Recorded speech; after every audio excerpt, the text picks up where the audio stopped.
ওদের কথার মাঝে চৈতি কাঁদতে কাঁদতে ফিরে আসে। রুহানিয়া অস্থির চিত্তে বলে, কি হয়েছে, কাঁদিস কেন? চৈতি কিছু না বলেই জোর করে চলে যাচ্ছিল। রুহানি তাও বারবার জানতে চায়। কাঁদতে কাঁদতে চৈতি বলে, উনি আমার জামা নষ্ট করে দিছে।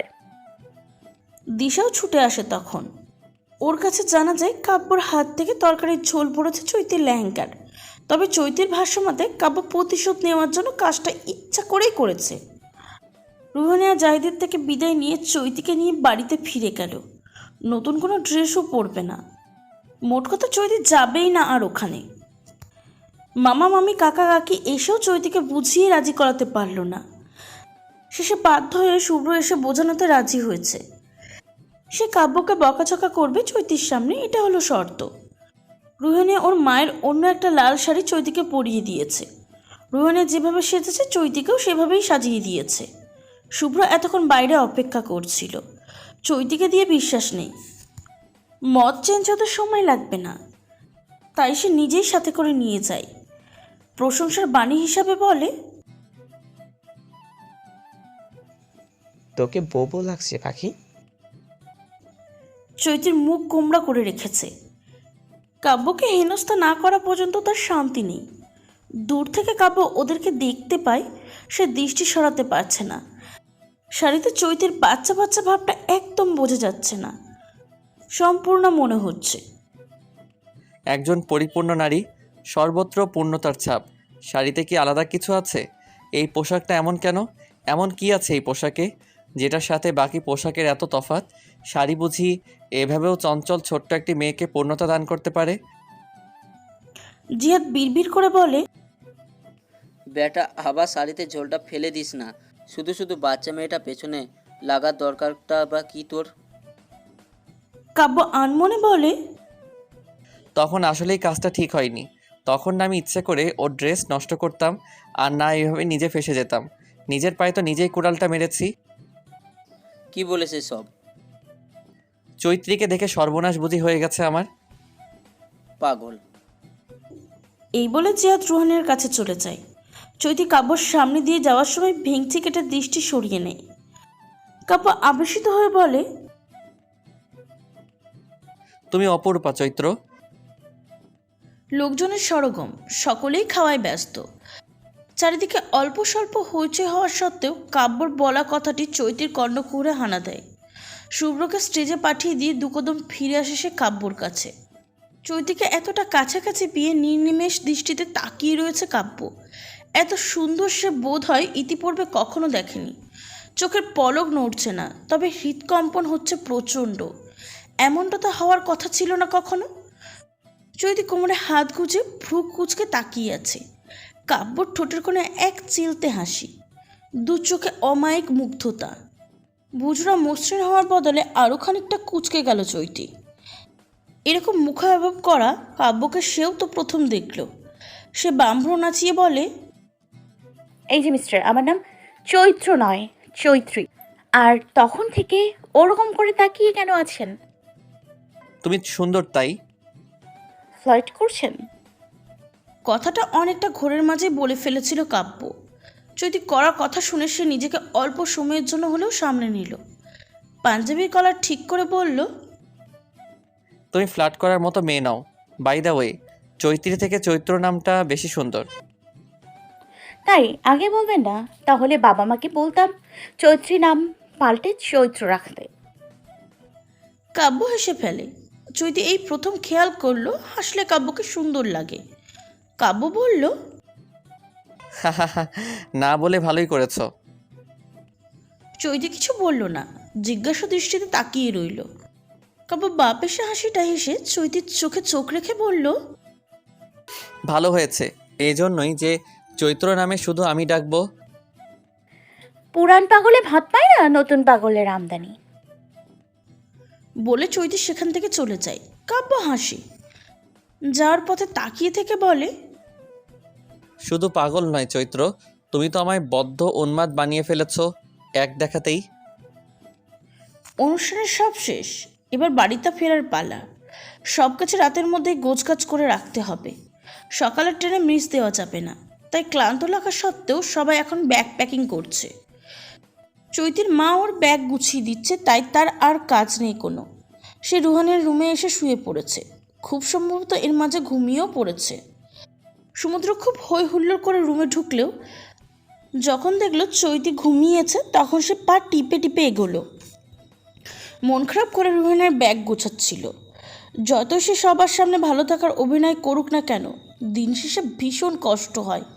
তবে এটা ধ্রুব সত্য যে তাকে ওর ঘর থেকে বের হয়ে আসতে হবে। শুভ্র এখন বিবাহিত, ওকে নিয়ে ভাবাটা অন্যায়।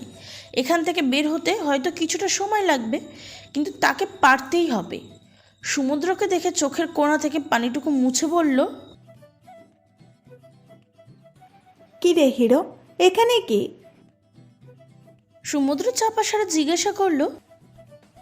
সুইটার ঘুমিয়েছে? রুহানিয়া হেসে সমুদ্রের মাথায় হাত বুলিয়ে বলে, হ্যাঁ, তোর সুইট হার্ট ঘুমায়, এখন কি দরকার ওকে? সুইট হার্টকে তো দরকার নেই, তোমাকে দরকার। রুহানের চোখ দুটো বড় বড় হয়ে যায়। সমুদ্র গাল টিপে ধরে বলে, শেষমেশ কি তুই আমাকে ও লাইন মারছিস? ব্যথা লাগছে আপু। লাগুক, তোর ফাজলামত ছুটাবো আমি। সমুদ্র নিজেকে ছাড়িয়ে নিয়ে একটু দূরত্ব বজায় রেখে দাঁড়ালো। বলল, তুমি তো আমার আপু হও, তোমায় কেন লাইন মারবো? চৈতিও তো তোর আপু হয়, ওকে কেন লাইন মারিস? ছি, ও আমার সুইট হার্ট হয়, ওকে কি আমি আপু ডাকি? তুমি আমার আপু হও, তাই তোমাকে আপু ডাকি। সমুদ্রকে কিছুটা গম্ভীর দেখালো। রুহানের শব্দ করে হেসে ফেলে। বসা থেকে উঠে আবারও ব্যাগ গোছাতে গোছাতে বলে, আচ্ছা, এখন আমাকে কি দরকার তোর শুনি? তোমাকে আমার দরকার নেই, শুভ্র ভাই আর বন্ধুর দরকার। রুহানিয়া অবাক হয়ে জিজ্ঞাসা করে, কোন বন্ধু? কি যেন নাম? ও হ্যাঁ, মনে পড়েছে, জিহাদ ভাইয়া। তার আমাকে কি দরকার? জানি না তো, আমায় বললো তোমাকে একটু ডেকে দিতে। কোথায় সে? ছাদে। আচ্ছা, তুই যা। সমুদ্র দরজা পর্যন্ত গিয়ে আবার ফিরে এসে বলে, আপু, একটা কথা বলি। কি?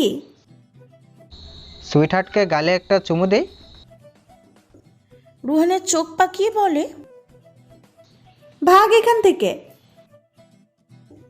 সমুদ্র দৌড়ে চলে যায়। রুহানিয়া হাসে, চৈতির দিকে এক পলক তাকিয়ে আর্দ্রভাবে চুলে হাত বুলিয়ে দেয়। হেসে মনে মনে বলে, সমুদ্রটা চৈতির বড় হলে নির্ঘাত সমুদ্র ওকে ছাড়া কাউকেই বিয়ে করতো না। ব্যাগ সম্পূর্ণ না গুছিয়ে ছাদে গেল রুহানিয়া। সিঁড়ি ভেঙে উপরে উঠলে দেখতে পেল জিয়াদ ছাদে পায়চারি করছে। সে রুহানিয়াকে দেখে বলল, এতক্ষণ লাগে আসতে? এত অস্থির দেখাচ্ছে কেন? কি হয়েছে? জিয়াদ নিজেকে সামলে নিল, বলল, কই না তো, আপনার আসতে দেরি হলো তাই জিজ্ঞাসা করলাম। ব্যাগ গুছাচ্ছিলাম। কাল তো আপনারা ঢাকা চলে যাবেন তাই না? হ্যাঁ। এত বড় ডিসিশন, কিছুদিন অন্য কোথাও থেকে ঘুরে আসলে আপনার ভালো লাগবে। রুহানিয়া কিছু বলল না। জিয়া কিয়ৎক্ষণ নীরব থেকে বলল, আপনি ঢাকা গেলে কি আমাদের দেখা হবে? রুহানিয়া আকাশের দিকে তাকায়। কেন জানি ভারী দীর্ঘশ্বাস বুক চিরে বেরিয়ে আসে। রেলিংয়ের উপরে দুহাত রেখে বলে, আল্লাহ চাইলেই হবে। আপনার ইচ্ছে নেই? রুহানিয়া চুপ থাকে। জিহাদ বলে, আচ্ছা, যে কথা বলার জন্য ডেকেছিলাম বলবো? অবশ্যই। কিছু মনে করবে না তো? সেটা তো আপনিও বলেছেন, সেই কথার উপর নির্ভর করছে। জিয়াদ হাসল, বলল, আপনার ফোন নম্বরটা কি পাওয়া যাবে না? মানে তাহলে ঢাকা যাওয়ার পর আপনার সাথে চাইলেই দেখা করা যাবে। রুহানিয়া কিছুক্ষণ চুপ করে থেকে জিহাদকে নিজের ফোন নাম্বারটা দিয়ে ছাদ থেকে নেমে আসে। কাব্যের সাথে চৈতিরা দেখা হয়নি। সকালে ঘুম ভাঙার আগেই চৈতিরা চলে গিয়েছে। রুম পেরিয়ে উঠানে আসতেই কাব্য কেমন যেন সব কিছু ফাঁকা ফাঁকা লাগতে শুরু করে। আজ বাচ্চাদের হইচই নেই, বাকিরা বাকিদের মতন ব্যস্ত। সে জানে না চৈতিদের কখন যাওয়ার কথা, শুধু এতটুকু জানতো আজ ওদের মতন চৈতিরাও চলে যাবে। সে উদাস নয়নে উঠানের একপাশে বসে, দৃষ্টি মাটিতে স্থির। চোখের পাতায় গতকালের শাড়ি পরিহিতা কাব্য সেই চৈত্র, কিন্তু আজ তার উপস্থিতি নেই, চলে গেছে। তবে সে অনিচ্ছুকভাবে কষ্ট পাচ্ছে নাকি নিজে নিজেই চৈতিকে নিয়ে বেশি ভাবছে বলে কষ্ট পাচ্ছে বুঝতে পারছে না। তবে বুকের ভিতর এই নতুন ব্যথাটি ভয়ঙ্কর যন্ত্রণাময়।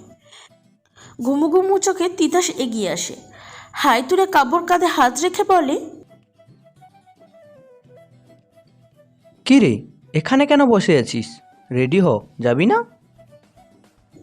কাব্য এক পলক তাকিয়ে থমকায়। স্থির মস্তিষ্কে চিন্তা করে দেখে তার ভীষণ কষ্ট হচ্ছে। এতটাই কষ্ট হচ্ছে যে সে কথাও বলতে পারছে না। অথচ তার না হয়েছে বিচ্ছেদ আর না আছে বিরহ। শুধুমাত্র কারোর অনুপস্থিতিতে কি এতটা ব্যথা, ক্লেশ বুকের ভিতরে টর্নাটার মতন ঝড় তুলে দিতে পারে? শব্দটি বোধ হয় কারোর নয়, বরঞ্চ চৈতির হবে। কারেকশন করলে লাইনটা হয়, শুধুমাত্র চৈতির অনুপস্থিতিতে সে এতটা ক্লোজ বোধ করছে। এলোমেলো চিন্তা গুছিয়ে উত্তরতে দেয়া দৌড়ে থাক, ঠিক মতন হুহাও করতে পারছে না। কেমন ব্যথিত দৃষ্টিতে সে তাকিয়ে রয়েছে তিতাসের দিকে। কাব্যর উদাস ভঙ্গি, ব্যথিত দৃষ্টি দেখে তিতাস কিছুটা ঘাবড়ে যায়। কপালে হাত রেখে জিজ্ঞাসা করে, অসুস্থ নাকি তুই? কাব্য প্রলম্বিত দীর্ঘশ্বাস নিয়ে বলল, না, ঠিক আছি। শুভ্রর উপস্থিতি ঘটে তখন। সে দুই বন্ধুর দিকে এগিয়ে এসে বলে, কিরে, তোরা এখনো ফ্রেশ হসনি? খাবি কখন? কাব্য রহস্য হয়ে বলল, এই তো এখন ফ্রেশ হয়ে রেডি হব। বাকি সবাই কি চলে গেছে? বাকি সবে কারা? ছোট মামারা তো আর চৈতিরা চলে গেছে, সাথে রোহানিরাও গেছে। কদিন নাকি ঢাকায় বেড়াবে। কাব্যর বুকের ভিতরে বয়ে চলা কষ্টের নদীর স্রোত হু হু করে বাড়তে থাকে। এই সুতো সে ঠাঁই পাচ্ছে না। যার কথা মনে পড়লে আগে রাগ হতো, তার কথা মনে পড়ে এখন কষ্ট হচ্ছে। হায়রে নিয়তি, অপছন্দের ব্যক্তিও বুঝি বুকের এতটা দখল করে নিতে পারে? পারেই তো। না পারলে কি আর কাব্যর মতন বুঝদার একজন ছেলে চৈতির জন্য এমন হুহাতাশ করে? সকালে নাস্তা সেরে ওরাও সবাই গ্রাম থেকে ঢাকায় ফেরার জন্য রওনা হয়। সাদা রঙের গ্রিল বেয়ে 3-4টে করলা গাছ অনেক উঁচু অবধি চলে গেছে। গাছগুলোর বয়স বেশি নয়। চৈতি গাছের ভীষণ শখ, তার মায়ের মতোই। মা ছাদে বাগান করেছে আর চৈতি করেছে বারান্দায় বাগান। তার বারান্দায় ফুলের পাশাপাশি রয়েছে করলা গাছ ও পুঁই শাক গাছ। পুঁই শাক গাছ খুব একটা না বাড়লেও করলা গাছ তরতর করে অল্প সময়ের মধ্যে বেড়ে গেছে। গ্রাম থেকে ঢাকায় ফিরে চৈতি যখন দেখতে পায় তার করলা গাছ দুটো হলুদ ফুল ফুটেছে, তখন তার খুশি দেখে কে? মাকে সে ফুল দুটো দেখিয়েছে বলে কিছুক্ষণ মায়ের সঙ্গে আহ্লাদ করে সে। রুহানিয়াকে আগ্রহ ভরে দেখিয়েছে, দেখো আপু, দেখো আমার করলা গাছে ফুল ধরেছে।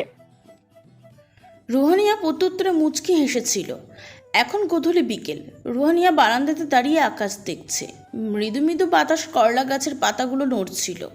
তার বুকের ভিতরে চাপা কষ্টগুলো একটু একটু করে বাড়ছিল। শত চেষ্টা করেও শুভ্রকে পুরোপুরি ভুলতে পারছিল না। সময় লাগবে সে জানে, কিন্তু এই সময়ের সীমা যে কতটা তা সে জানে না। আর জানে না বলে স্বস্তি পাচ্ছে না, শুধু তাদের দাঁত চেপে ধৈর্য ধরে রাখছে। নীরবে কখনো কখনো আবার চোখের পানিও ফেলছে। ভেবেছিল শুভ্রের থেকে দূরে আসলে হয়তো ভালো থাকবে, অথচ তার ভাবনা ভুল ছিল। কোনো কিছু করে সে ভালো থাকতে পারছে না। কষ্ট তার পিছুই ছাড়ছে না। মাগরিবের আজানের পর চৈতিকে নিয়ে ছাদে হাঁটছিল রুহানিয়া। সেই সময়ে জিহাদের নাম্বার থেকে ফোন আসে। গতকাল নাম্বার দেওয়ার পর সাথে সাথেই মেসেজ করেছিল জিহাদ।